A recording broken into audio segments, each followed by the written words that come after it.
बाबूजी, राजकुमारी अजब देवाइसा आ गई हैं औषधि लेकर। अब वे कुंवर प्रताप के कक्ष में हैं।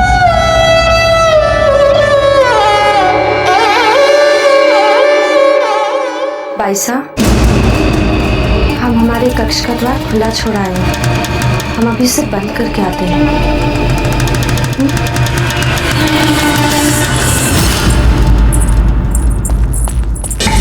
अजब दे ले आए आप औषधि? हम औषधि ले, अब इससे भी कुछ नहीं हो सकता। देखिए ना, कुंवर प्रताप ने तो की ही नहीं हमारी प्रतीक्षा। देखिए, सो गए।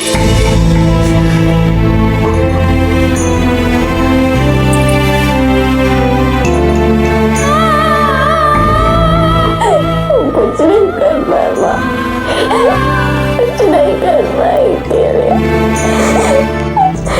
चक्री महाराज ने कहा क्या? हाँ चक्री, क्या कहा महाराज ने?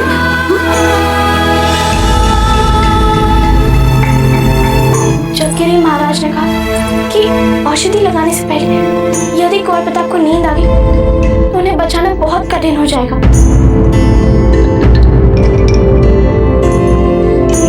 किंतु उन्होंने ऐसा तो नहीं कहा ना कि यदि कुंवर प्रताप को नींद आ गई तो उनका जीवन बचाया नहीं जा सकेगा?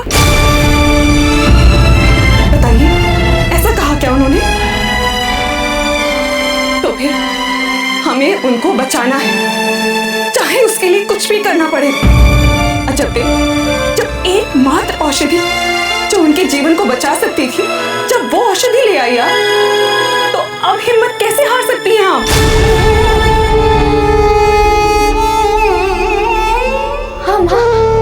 आप ठीक कह रही, हम अपनी आस को नहीं टूटने दे सकते।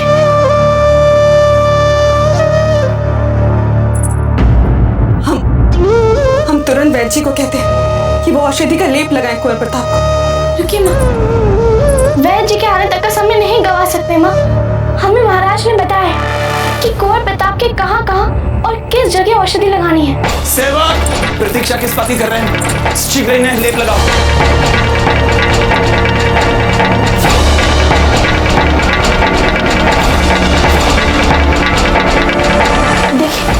इनके छाती पे, ललाट पे और यहाँ जहाँ पहले सांप ने काटा है वहाँ पे लगा दीजिए।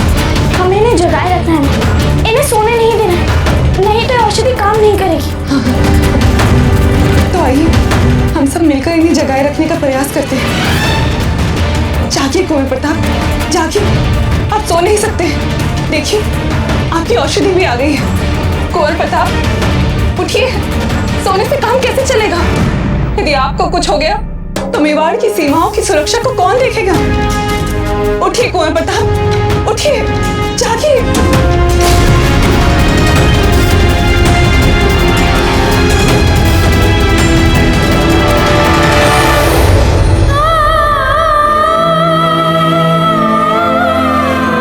देखिए, कुंवर प्रताप ने आँख खोली है। अब इन्हें लगातार जगाए रखे रहना है, पर इस बात को निश्चित कैसे करेंगे कि जब तक औषधि का गुण इनके शरीर में फैल न जाए ये जगते रहें।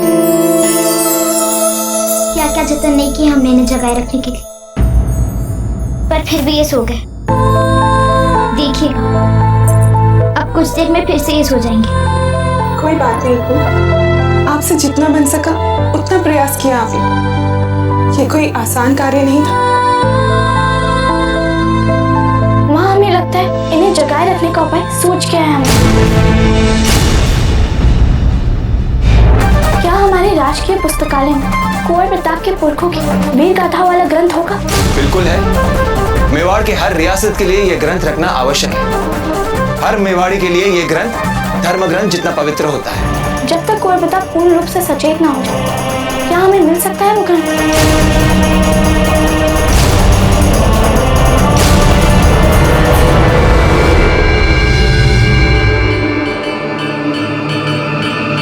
देखिए कुंवर प्रताप, अब हम आपके लिए आपके पुरखों की वीर गाथा के ग्रंथ पढ़ रहे हैं। ध्यान से सुनिएगा, सोइएगा मत, क्योंकि यदि आप इस वीर गाथा ग्रंथ को सुनते समय सो गए तो आपके वीर पुरखों के पुण्यात्माओं का अपमान होगा।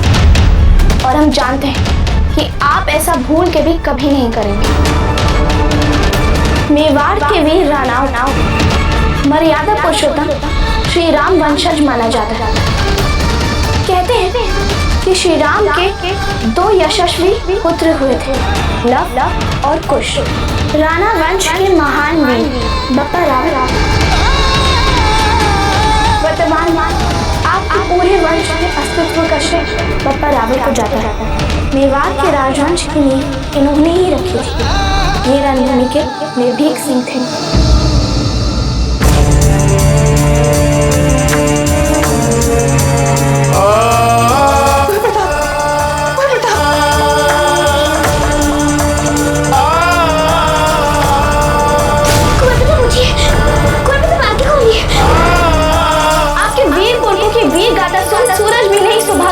बिखेरने वाला एक और प्रताप राणा कुंभा जिस समय मेवाड़ की धरती आपसे युद्ध के घावों में लथपथ हो रही थी, उन्होंने अपनी सूझबूझ और कुशल नेतृत्व क्षमता से पूरे राज को एक सूत्र में बांधा।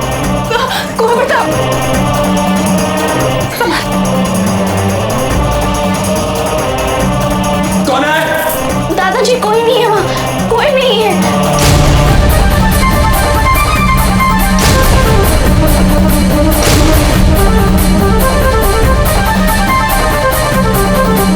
माँ, आप जाके विश्राम कर लीजिए कक्ष में। नहीं अजंते, हम ठीक है। किंतु आपके दादा ये पल में चैन से नहीं बैठ पा रहे। हमसे इनकी हालत नहीं देखी जाती।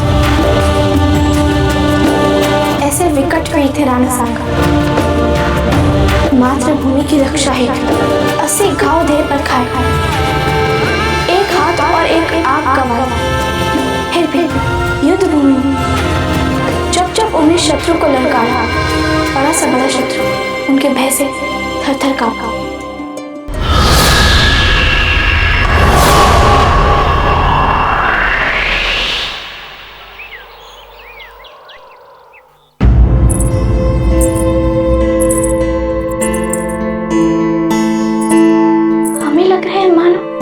आज का दिन एक नया दिन है। कितनी रातें जाग जाग के निकाली हैं कोई पिताम ने। कितना वेश निकला है इस औषधि से।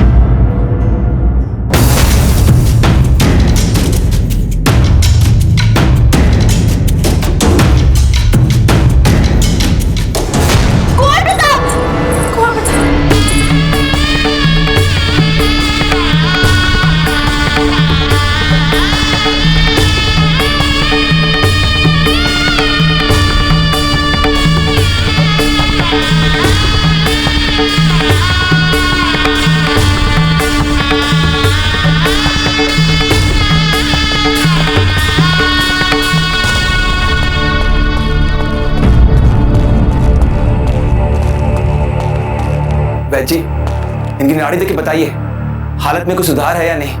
3 दिन हुए औषधि लगाए हुए। हाँ वैद्य जी, बताइए कुछ सुधार है?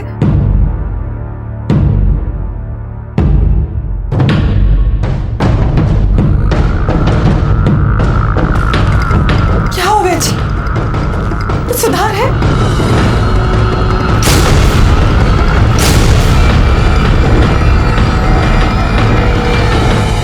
अब ये कभी नहीं उठेंगे रानी साहब।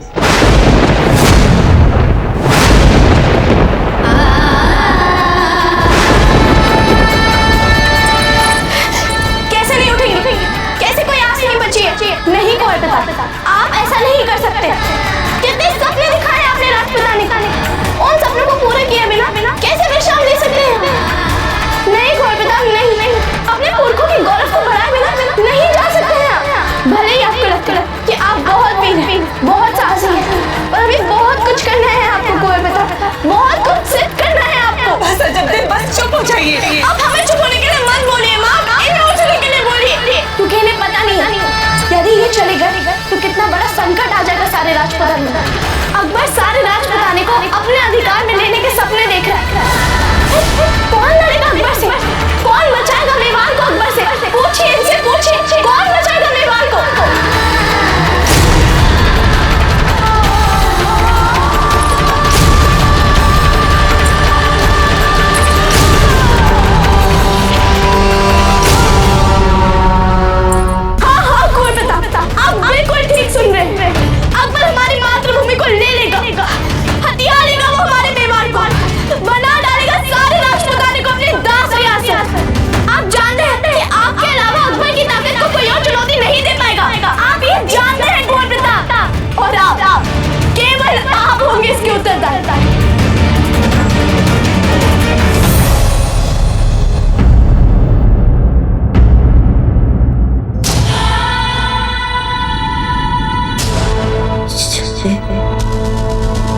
एक शख्स अकबर आचा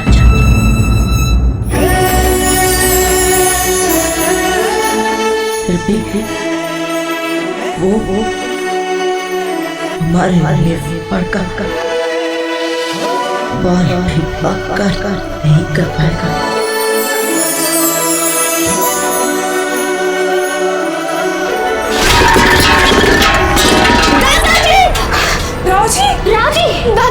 दादाजी उठे।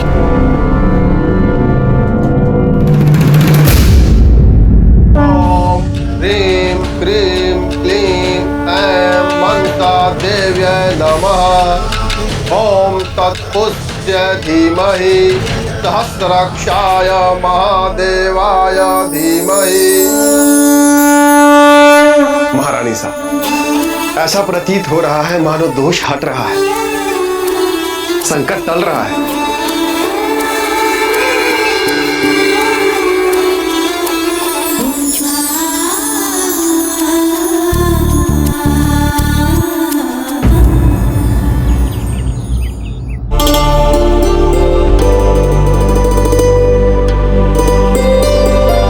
अभी कैसा अनुभव कर रहे हैं आप? कुछ चिंता कम हुई आपकी? कुंवर प्रताप अभी ठीक है? नहीं, उनकी सुरक्षा का ध्यान रखना है हमें, और स्वास्थ्य लाभ भी गति से बढ़ना चाहिए उनका। आप लोग यहाँ क्या कर रहे हैं? जाइए कुंवर प्रताप के पास, वहां उनके पास रहिए। वे विश्राम कर रहे हैं और आपका स्वास्थ्य। हम कह रहे हैं ना आपसे, आप वहां जाइए। चलिए।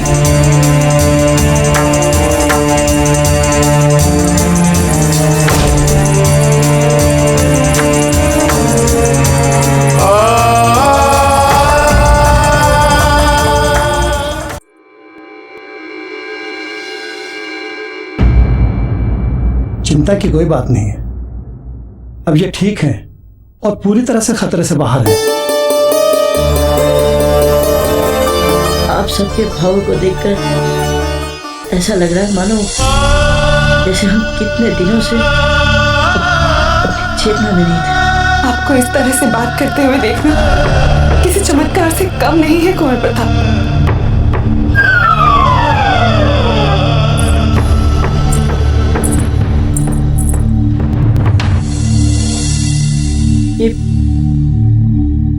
ये आप क्या कर रही है? देख रहे हैं कि आप सच में सांसें ले रहे हैं या नहीं।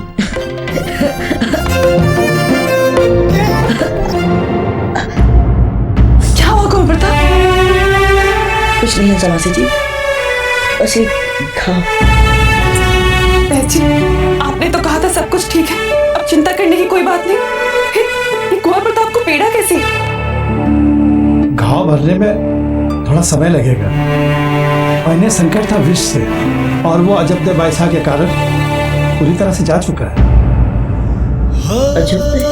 हाँ कुंवर प्रताप, मैंने अपने पूरे जीवन में ऐसी देखभाल करने वाली किसी को नहीं देखा जैसे अजब बाइसा ने आपकी सेवा की है। अजब, हम आपको धन्यवाद। लगता है अजब दे अपने दाता के पास गए हैं। उनका स्वास्थ्य भी ठीक नहीं है, इसीलिए।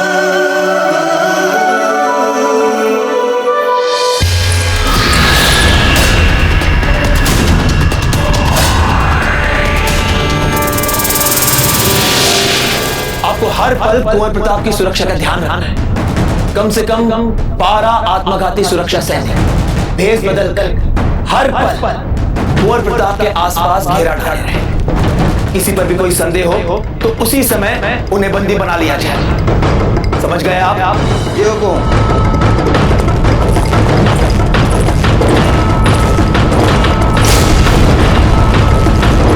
उपचार चल रहा है कुंवर प्रताप का, राजमहल में ही है वे।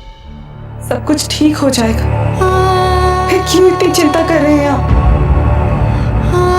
सुबह से आपने कुछ नहीं खाया, कुछ खा लीजिए। राव जी, सुरक्षित है कुंवर प्रताप, कुछ नहीं होगा उन्हें। कुछ नहीं होगा उन्हें? आप मान रही हैं कि कुंवर प्रताप सुरक्षित है? हंसाबाई जी, राव सूरतन का एक साथी भी था जो अब तक पकड़ा नहीं गया है। वो भेष बदलकर इसी राजमहल में घूम रहा है अवसर की ताक में। यानी कब वो कुंवर प्रताप पर प्राणघाती हमला करे। ऐसे में कैसे मान लूं कि कुंवर प्रताप सुरक्षित है? हंसाबाई जी, यदि कुंवर प्रताप को कुछ हो गया तो हम राणा जी को क्या मुंह दिखाएंगे? बिचौलिया में यदि हम कुंवर प्रताप की रक्षा नहीं कर पाए तो किसी से आंख भी नहीं मिला पाएंगे।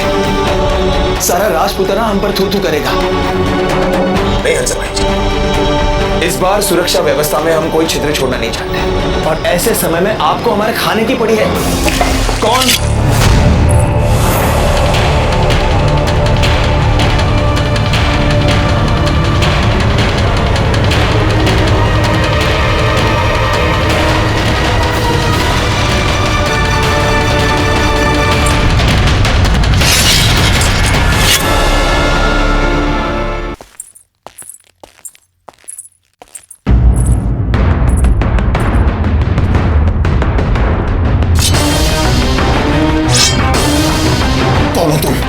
किसके आदेश से यहाँ पर आए हो?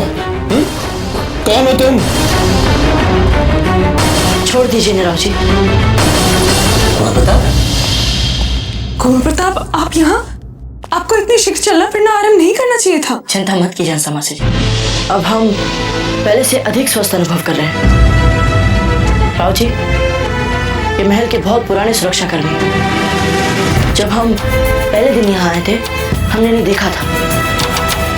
इन पर विश्वास किया जा सकता है राव जी।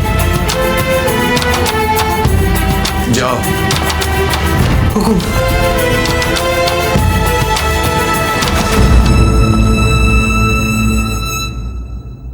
देखिए, हम जानते हैं कि आप दोनों हमारी सुरक्षा को लेकर बहुत चिंतित हैं, पर चिंता छोड़िए। अब हम स्वयं यहाँ रुककर उस हत्यारे को पकड़ेंगे, फिर वो चाहे जो भी हो, उसे अपने कर्मों का फल भुगतना ही होगा। जितना तनाव, जितनी चिंता, जितना कष्ट उसने आप लोगों को दिया, उसे अपने इन सभी अपराधों का उत्तरदायित्व तो लेना ही पड़ेगा। बस आप लोग चिंता मत कीजिए। आप कहाँ जा रहे हैं कुंवर प्रताप? अपनी खोई हुई शक्ति को फिर से प्राप्त करने, ताकि हम लड़ सके उससे। वो जो भी हो, जहां भी छिपा हो, हम उसे ढूंढ निकालेंगे।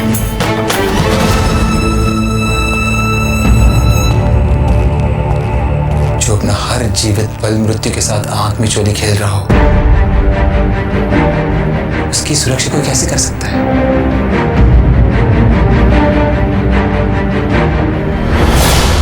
अब मैं क्या कहूंगी मां मंगा से, क्या कहूंगी शहंशाह से कि मैं फिर से नाकामयाब हो गई? नहीं, हरगिज़ नहीं। इससे पहले कि शहंशाह और मां मंगा मुझे नाकामयाब समझ ले और कुंवर प्रताप को मुझ पर शक हो जाए, मुझे कोई ना कोई नई तरकीब सोचनी ही पड़ेगी, क्योंकि गौहर जान हार मानने वाली चीज तो बिल्कुल नहीं है।